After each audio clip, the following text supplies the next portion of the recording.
அரைச்சி கொட்டியாச்சு. பால் காலையிலேயே பால் சூடு பண்ணேன். பருப்பு வேக வச்சு எடுத்துட்டேன்.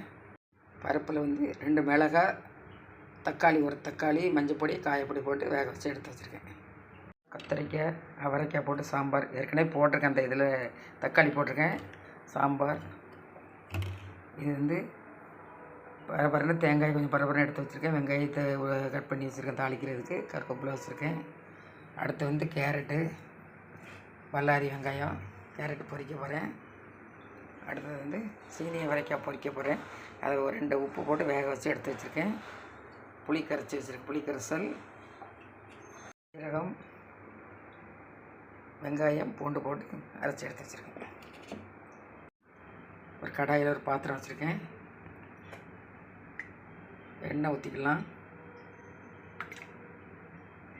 ஸ்டவ்வில் ஒரு கடாய் வச்சுருக்கேன். அதில் சிறிதளவு எண்ணெய் ஊற்றிருக்கேன். அதாவது காயப்பொடி, கடுகு, உளுந்தம்பருப்பு, வெங்காயம் ரொம்ப போட வேண்டாம், கொஞ்சம் போட்டாலே போதும். வேக வச்சு சீனி அவரைக்காய் கலந்துடலாம். சீனி அவரைக்காவை இந்த மாதிரி இந்த இதை பெருசாக கட் பண்ணி போட்டேன். வித்தியாசமாக போடலாமேன்னு போட்டேன். 1 ஸ்பூன் மஞ்சள் பொடி தேவை அந்த போட்டுக்கலாம். சீனி அவரைக்காய் சத்துள்ளது. இதில் நீங்கள் மாதத்துக்கு 2 தடவையாவது இதை கட் பண்ணி இது பொரிச்சு சாப்பிடுங்க. ரொம்ப நல்லாயிருக்கும். பொடிசாக கட் பண்ணி தான் போடுவேன். பெருசாக கட் பண்ணி போட்டால் நல்லது அப்படின்னாங்க எல்லோரும். அதனால் பெருசாக கட் பண்ணி போட்டுருக்கேன். இப்போ சத்து கிடைக்கும் அப்படின்னாங்க. இது ஈஸியான வேலை தான். சீனி இருக்காய் உப்பு போட்டு கட் பண்ணி உப்பு போட்டு வேக வச்சு எடுத்து வச்சிடணும். எடுத்து வச்சுட்டு மஞ்சப்பொடி, காரப்பொடி போட்டு நல்லா கிளறணும். கடைசி தேங்காய், சீரகம் போடணும்.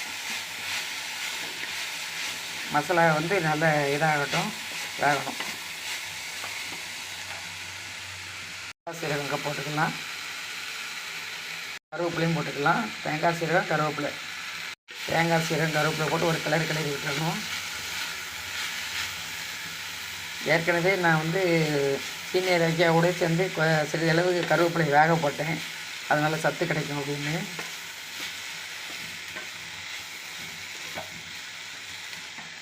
அதுதான் ஈஸியான வேலை தான். அழகாக செஞ்சு சாப்பிட்லாம். சீனி அவரைக்காய் பொரியல் ரெடி ஆகிடுச்சு. இறக்கிடுவேன். இது சாம்பாருக்கு ரொம்ப நல்லாயிருக்கும். புளிக்குழம்புக்கு அதெல்லாம் அவ்வளோ தூரம் எடுக்காது. சாம்பார் வச்சுட்டு இது மாதிரி எப்படி சாம்பார் வச்சாலும் சீனி அவரைக்காய் பொரியல் சூப்பராக இருக்கும். சிறிதளவு எண்ணெய் ஊற்றிக்கலாம். 1 ஸ்பூன் எண்ணெய் ஊற்றிருக்கேன். கடுகு, உளுந்தம்பருப்பு நல்லா பொரியட்டும். சாதம் வெந்துகிட்ருக்கு. சாதத்தை குக்கரில் வைக்க முடி வச்சா ரொம்ப நல்லது. வெங்காயம் கலந்துக்கலாம். வெங்காயம் கலந்து ஓரளவு நல்லா வதக்கிக்கிடணும். ரொம்ப கருக வேண்டாம். ஒரு கண்ணாடி பதத்துக்கு இறக்கிடலாம். நல்லா வதக்கிக்கிடும்.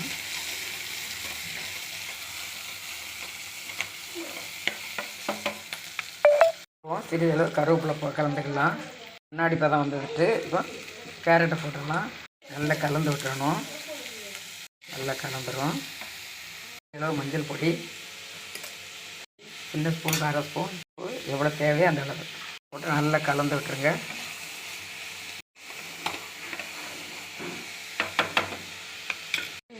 தண்ணி தெளிச்சிடணும். லைட்டாக வேண்டாம்.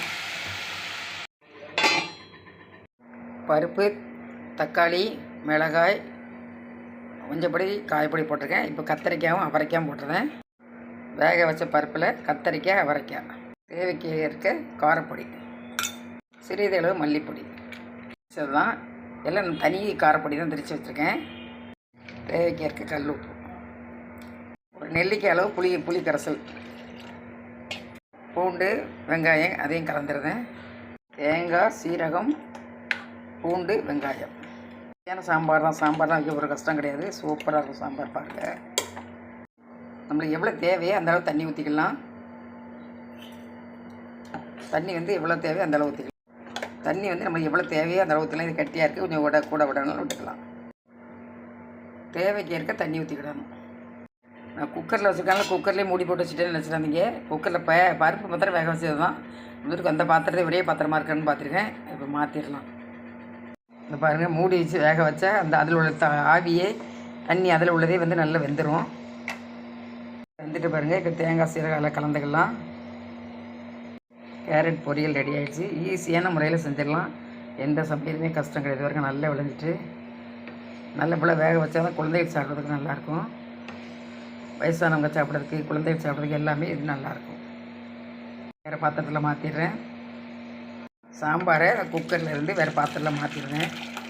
இப்போ பருப்பு பாத்திரம் வேக வைப்பேன். இப்போ இன்னொரு பாத்திரம் ஆகுதுன்னு சொல்லிவிட்டு அதில் வைப்பேன். வேறு பாத்திரம் மாற்றியாச்சு. வந்து வேறு பாத்திரத்துக்கு மாற்றிட்டேன். நல்லா கொதிக்கட்டும். காயெல்லாம் நல்லா வேகணும். வைக்கட்டும். ரசம் வேறு வச்சுருக்கேன் குழந்தைகளுக்கு. ரெடி ஆகிடுச்சிருக்கு. இடத்துல இட்லி பாத்திரம் வச்சுட்டேன் இட்லி ஊற்றுறதுக்கு. இட்லி ரெடி ஆகிட்டு ஊற்றி வச்சாச்சு. சாம்பார் கொதிச்சுட்டு தாளித்து தான் கொட்டணும். தாளித்து கொட்டிடுறேன். சிறிதளவு கருவேப்பிலை மல்லித்தலை போட்டுக்கலாம். கருவேப்பிலை மல்லித்தலை வந்து வாசனையாக இருக்கும். காயப்பொடி, கடுகு, உளுந்தம் பருப்பு, வெந்தயம், சின்ன வெங்காயம். எல்லாத்துக்குமே இந்த சின்ன வெங்காயம் போட. சின்ன வெங்காயம் டேஸ்ட்டாக இருக்கும். பல்லாரி வெங்காயம் வந்து எப்போ மாதிரி தான் சரி இதுக்கு தான் போடுவேன். எல்லாத்துக்கும் அது போடவே மாட்டோமா. சாதம் வடித்து எடுத்தாச்சு. கலந்துடலாம்.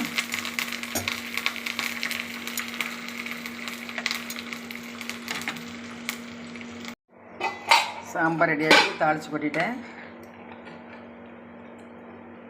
தாளித்து கொட்டியாச்சு. இதே மாதிரி செஞ்சு பாருங்கள். லைக் பண்ணுங்கள், ஷேர் பண்ணுங்கள், சப்ஸ்கிரைப் பண்ணுங்கள், பெல் பட்டனை கிளிக் பண்ணுங்கள். ஃபுல் வீடியோவும் பாருங்கள். நிறைய வீடியோக்கள் போட்டிருக்கேன் பாருங்கள். தயிர் சாதம் ரெடி ஆகிட்டு இருக்கு. மத்தியானத்துக்கு சாதம், கோவலைக்கு இட்லி, புதினா சட்னி, சாம்பார், தயிர் சாதம், பிளாக் காப்பி, இஞ்சி கருப்பட்டி போட்டு இஞ்சி காப்பி, கேரட் பொரியல், சீனரிக்காய் பொரியல், ரசம், நெல்லிக்காய் ஊறுகாய். இது இன்னும் வந்து மாங்காய் ஊறுகாய் ஒன்று ரெடி பண்ணணும். அது கொஞ்சம் நேரம் கழித்து ரெடி பண்ணலான்னு இருக்கேன். என்னுடைய வீடியோ ஃபுல்லாக பாருங்கள். நிறைய வீடியோக்கள் போட்டிருக்கேன். வெல்கம் டு அன்னை சமையல். என்னுடைய வீடியோ பார்க்குறவங்க சப்ஸ்கிரைப் பண்ணாமல் பார்க்குறேன். சப்ஸ்கிரைப் பண்ணிவிட்டு பாருங்கள்.